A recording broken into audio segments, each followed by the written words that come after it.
Hello, welcome back to Cottage and Cottage Diary. It's lovely to have you all back in the cottage. Today we're going to be doing a bit of a spring equinox Easter baking video. As some of you may be aware, we're vegans, and in the UK during the Easter holidays many people like to enjoy the classic treat of Cadbury's cream egg, but unfortunately they do have milk in them. So today we're going to be making a vegan alternative. We were quite disappointed a couple of years ago when the Cadbury's Bourneville went from being vegan to having milk on the ingredients. So recently we contacted Cadbury's, and actually it turns out that the chocolate isn't actually containing dairy. It just has that on the list of ingredients because the factory handles milk. They haven't changed the recipe. They haven't changed the recipe at all, so we're really pleased to have our favourite chocolate back, because lots of the vegan chocolates just don't have the same taste or creaminess as Cadbury's. It is our favourite. And they're considerably more expensive. So much cheaper, because they do put the prices up for like especially vegan chocolate. So we're very pleased to have this. So the classic cream egg has this fondant centre. So today we're going to be separating out the fondant and having a yolk, which I'm going to be dyeing using a little bit of turmeric, but you can use food colouring. We haven't actually used turmeric before, so we're just going to use a little tiny bit and hope that it doesn't affect the flavour. And then we're obviously going to have just normal white fondant. Yeah, because basically a cream egg is, if you cut it in half, it looks like a sort of like a real egg inside. Yeah. So it's got the white, Yeah. and then it's got the yellow yolk. So yeah, but it was always my favourite. So we do like to try and make a substitute. We're going to try and make our substitute. So a couple of years ago when we started making this recipe, we invested in some silicone moulds so that we can have the proper egg shape, which makes it a lot easier. But if you don't have these, you can always just freeze the fondant and then dip it in melted chocolate. But we find that this is a lot easier and less messy. Yeah, so we're going to start off with the fondant now. So I've measured out some vegan butter, or you can use margarine. And how much have you got there, Daisy? So this is 60 grams, which equates to about a quarter of a cup of margarine. So I'm just going to put that in our Closer. mixing bowl. We'll link all the full recipe down below, so don't feel you've got to take notes, because we will put that in the description. And then you cream that together with golden syrup, and this is 160 grams, or about 3/4 of a cup of golden syrup.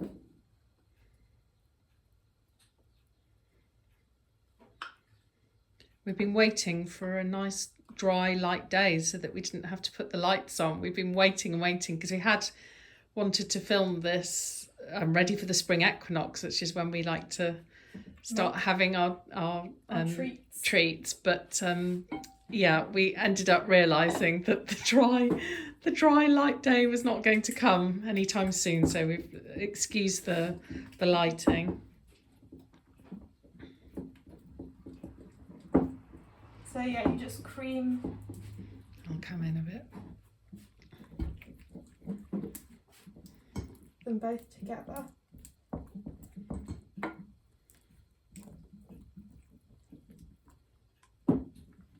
Like so. Then I can slowly start adding the fondant sugar. It's just icing sugar, isn't it? Or powdered sugar, I think people say in other countries.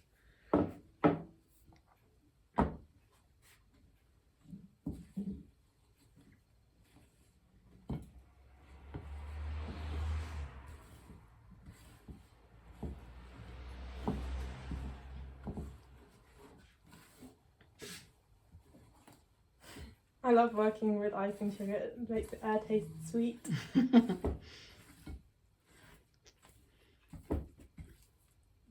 Is that going to take a while? Shall I come back to you? Yeah, maybe come back when I...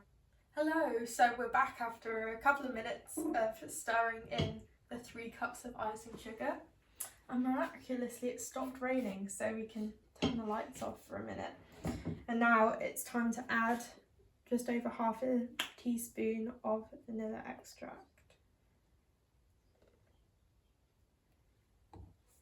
So just add that in. As if it wasn't sweet enough. As if it wasn't sweet enough.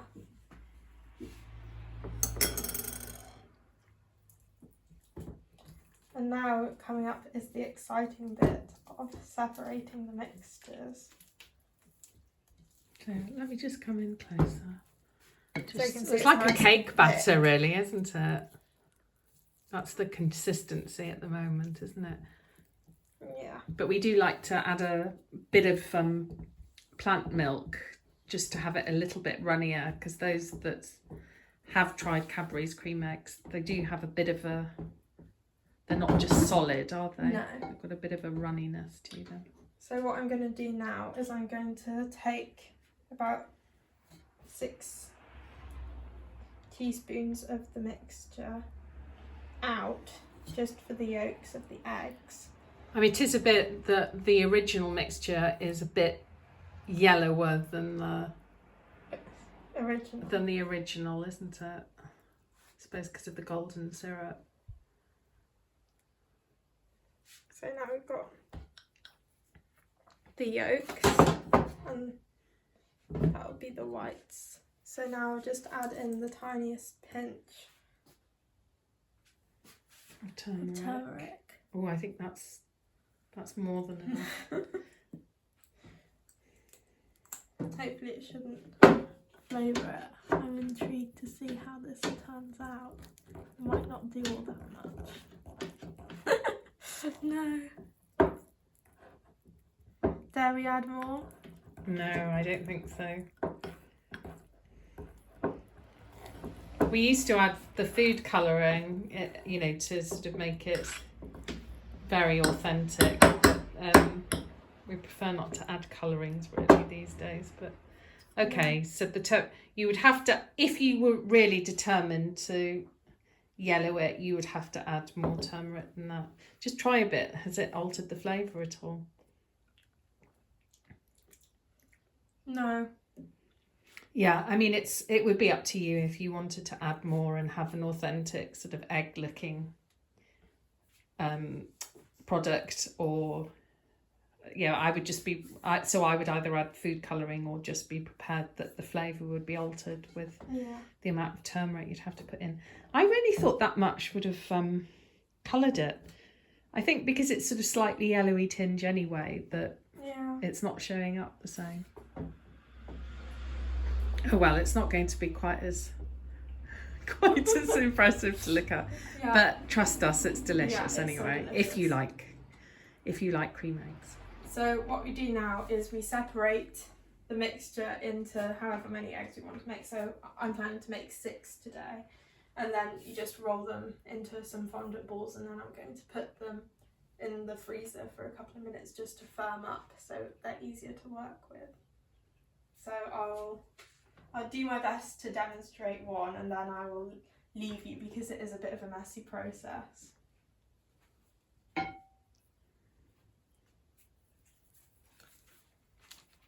Just plop it down for now, and then as they... Yeah. I think some people chill that before you start trying to work it at all. But because we've got the moulds, it's not necessary to do that, because we can just pop them in the moulds.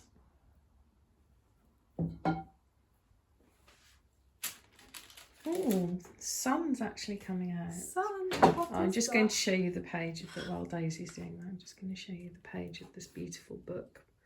My favourite books. Let me bring it closer. Sorry, that was clumsily done. Wildflowers of Britain, Month by Margaret Erskine Wilson. Oh, it's just so cute. The illustrations are beautiful. So she basically just every month went out for a country walk and then just illustrated whatever she found on her walks month by month, and then these were a long time after she'd done them were turned into a book. But I do like to turn the pages and have a different one pretty much every week during the growing season anyway. But they're just stunning. Oh, look at it. Just makes me so happy. Just one of my simple pleasures. Look, just beautiful illustrations. Would help if I wasn't standing blocking all the light, wouldn't it? Yeah, I thoroughly recommend getting this little book. You might be able to get it on eBay. I got it from the Unmentionable online store because I couldn't find it locally or anywhere else. But oh, it's a treasure to have. It's absolutely beautiful. If you love your wildflowers, look, just gorgeous. And it also inspires me to sort of think, we're going to be starting to film our garden, which we haven't even taken you into yet. And I'm sort of trying to grow lots of wildflowers. And so when I look at this month by month, I do think, oh, what shall I grow in the garden that's a British native? It does inspire me. Anyway, I'm getting distracted. Back to the sticky mess. Sticky mess. So I've got awfully sticky hands, but here you can see it's all measured out into. You've got your 6. So they're 6. going in the freezer for a bit. Yeah. Did you say? So they'll go in the freezer for about 20 minutes, just so that they're easier to work with. But in the meantime, we can melt the chocolate and get these moulds finished. But now I'm gonna go and wash my lick sticky. Them. Ooh. Lick them's much more fun than washing. Is it yummy? Yummy. Does it taste like cream egg? Good. That's what we want to hear. Okay, we'll come back to you again. We'll just pop those in the freezer because that's boring. Hello. So while I was licking my hands / sampling our cream eggs, I realised that the consistency wasn't quite right and possibly has too much butter in, so we're going to have the amended recipe in the description below. But we added I don't know why we don't know. We added too much today. So I added a bit more milk just to try and balance that out and get the texture that we wanted. But yeah, they're off in the freezer now. So while that's happening, we're just going to prepare our chocolate moulds. So I've just got a bain-marie warming up here on top of the stove. So for those that are not, big on cooking, a bain-marie is just a pan of hot water with a bowl on the top with the chocolate that Daisy's just going to put on the top just to gently melt. You can, if you've got a microwave, do it in the microwave, but we prefer sort of this gentler method. There's sort of less risk of burning, and you can also just kind of keep it ticking over gently, can't you, melted, if you're doing something that requires sort of you to keep going back to chocolate. Yeah, so that's just going to slowly melt up there. And yeah, we've put these into the freezer now for about 20 minutes just to firm up, and then hopefully we can put them straight into our chocolate shell. Okay. Right, so our chocolate is nice and melted now.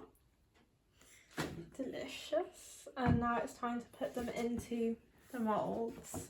I'm just going to take couple of teaspoons for each. Just remember to sort of smear it up the edges as well, up the sides rather. Oh, it smells so nice. Oh, I love melted chocolate. Almost more than ordinary. Just bars.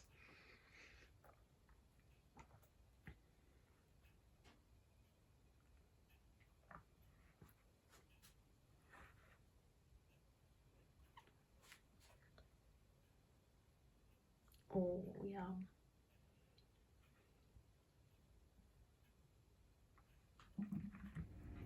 Hello, so we're back. Here are our eggshells. So you basically just coated the moulds with a thin layer of chocolate and then let them harden. Yes. And now you've taken them out very carefully. There's always a little bit of breakage. There's been a little bit of breakage, but hopefully I can patch that up with some chocolate now. So. And you've had the fondant in the freezer For about 20 minutes or so.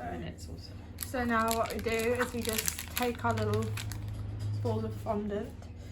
In fact, it might be a bit too big. And place it inside our egg mould.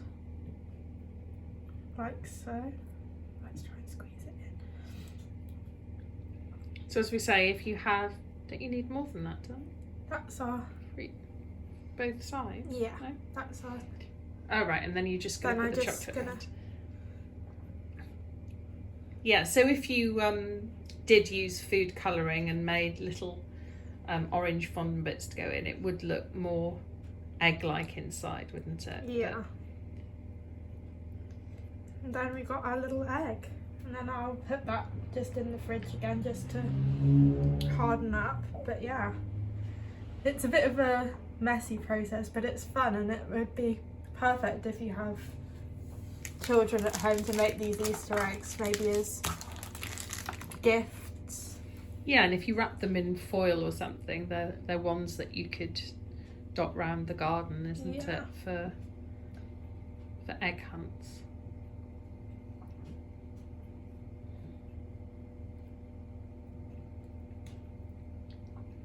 But yeah, as I think we mentioned earlier, from tasting it, I don't know why we thought that it needed more butter than usual, but yeah, we would seriously reduce the butter down. But as I said, we'll put the revised recipe in the blurb below. It's a very messy process, but it's very satisfying to get it done. Look, we've got eggs.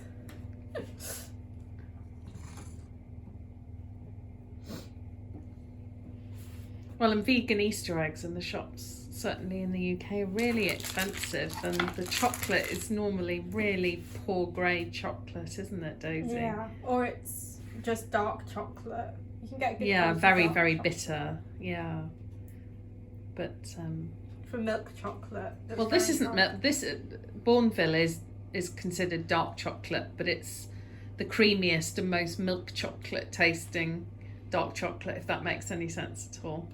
It's not particularly strong. No, I don't think it can have a very high cocoa content. But it tastes really good. Okay.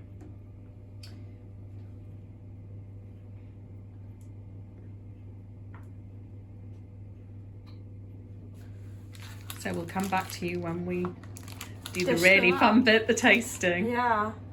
Can't wait to have them this afternoon with a cup of tea. Oh, yes. Hello, I'm just checking back in. We're ready to have our lovely Easter egg in front of the fire with our cups of tea. So I just thought I'd show you our little creation. Let's see what it's like inside.